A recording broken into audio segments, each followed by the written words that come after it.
Hi guys, last two chapters of Cricket in Times Square. We'll start with chapter 14 and then we'll end with chapter 15.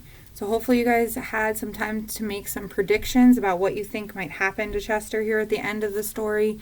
Will he want to stay in New York City? Will he want to find his way back to Connecticut? So chapter 14 is called Orpheus.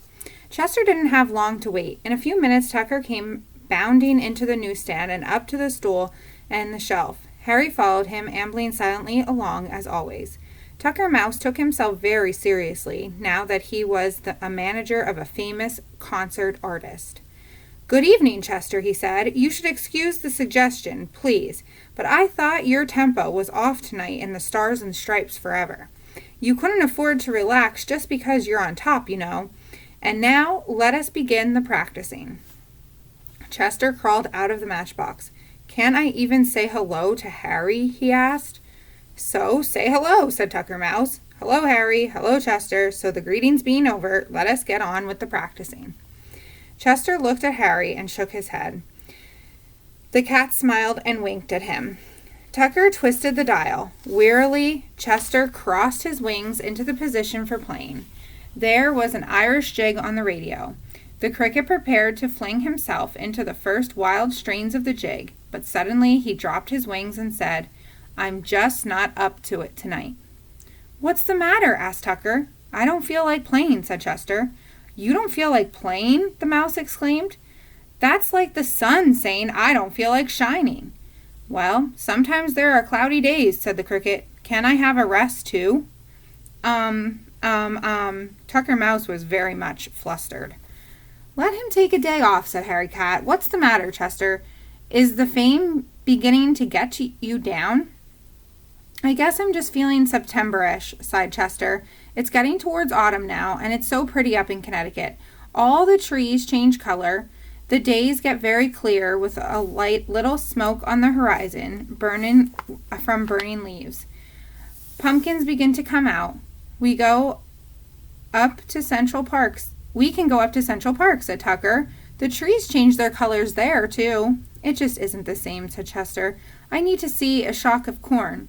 He paused and fidgeted nervously. "I didn't mean to tell you that yet, but you may as well know. I'm going to retire." "Retire?" shrieked Tucker Mouse. "Yes, retire," said Chester softly. "I love New York, and I love to have all those people listen to me, but I love Connecticut more. And I'm going home." But, Tucker Mouse was spluttering helplessly. "I'm sorry, Tucker, but I've made up my mind," said Chester.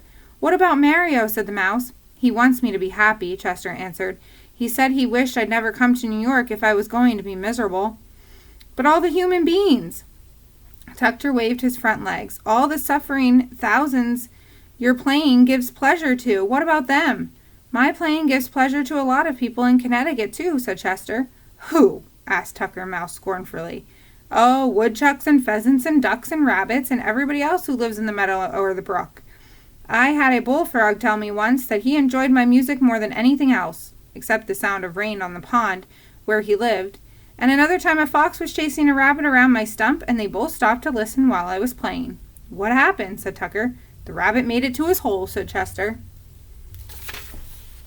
"I began the fox's favorite song just as he was about to chase him again, and he stayed to listen. Now, I couldn't do that for any human being in the subway station." "I wouldn't be so sure," said Tucker Mouse. He turned to the cat.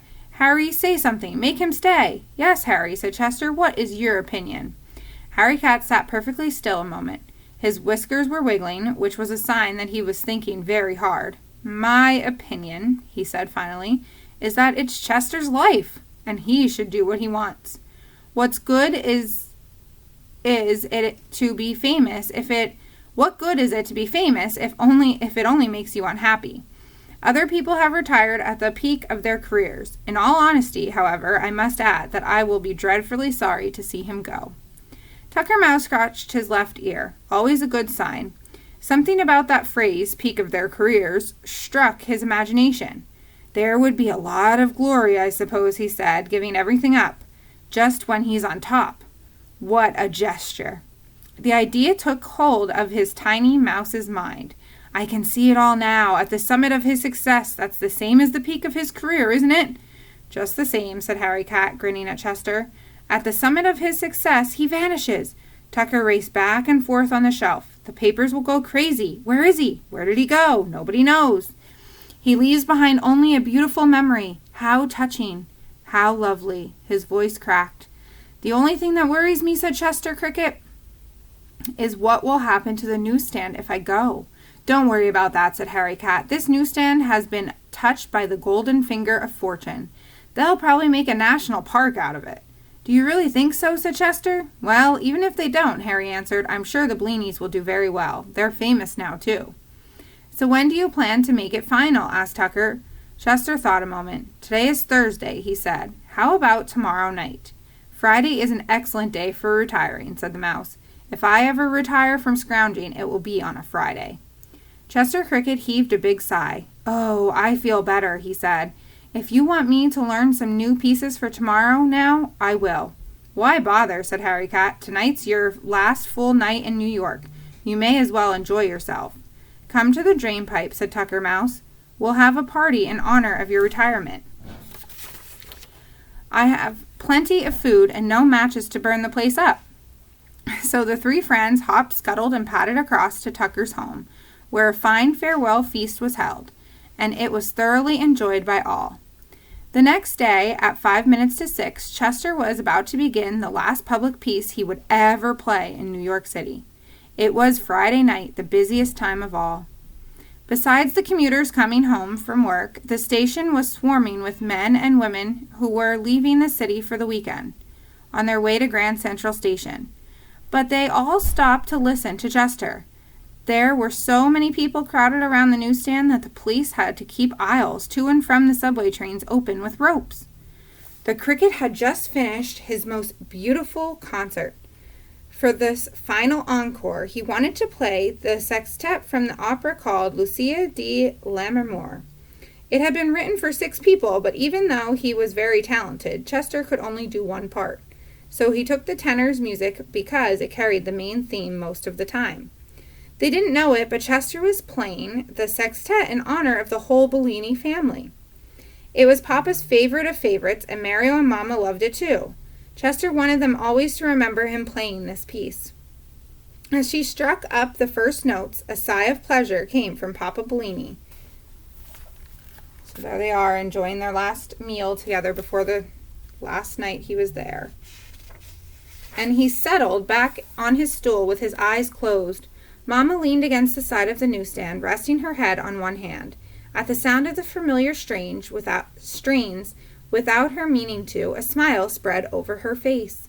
Mario was bending over the cricket cage, fascinated by the way Chester moved his wings when he played, and he was awfully proud that it was his pet that everyone was listening to. Over in the drain pipe opening, Tucker and Harry were sitting side by side. The animals were the only ones who knew that it was his farewell performance, and it made them feel solemn and a little sad. But the music was so sweet that they couldn't help but be happy too. It's the sextet from Lucci the Murmur, announced Tucker Mouse, who had become quite an expert on all things musical during the past week. Too bad there aren't 5 other crickets like Chester, whispered Harry Cat. They could do the whole thing together. Then they, too, were silent, and for as long as the music lasted, no one moved a hair or a whisker. Chester's playing filled the station. Like ripples around a stone dropped into still water, the circles of silence spread out from the newsstand, and as the people listened, a change came over their faces. Eyes that looked worried grew soft and peaceful. Tongues left off chattering, and ears full of the city's rustling were rested by the cricket's melody. The men and the other newsstands heard Chester and stopped shouting for people to buy their newspapers and magazines. Mickey the counterman heard him and left off making a Coca-Cola. The 3 girls came to the door of the Lofts candy store. Passengers coming up from the lower level paused before asking the policeman for directions. No one dared break the hush that had taken hold of the station. So it's like he kind of silenced everyone that heard him. Above the cricket cage, through a grate in the sidewalk, the chirping rose up to the street. A man who was walking down Broadway stopped and listened. Then someone else did. In a minute, a knot of people was staring at the grate. What is it? An accident? What's happening? Whispers passed back and forth in the crowd, but as soon as there was a moment of silence, everyone could hear the music. People overflowed the sidewalk into the street. A policeman had to stop traffic so nobody would get hurt. And then everyone in the stopped cars could hear Chester too. You wouldn't think a cricket's tiny chirp could carry so far. But when all is silence, the piercing notes can be heard for miles. Traffic came to a standstill. The buses, the cars, men and women walking, everything stopped.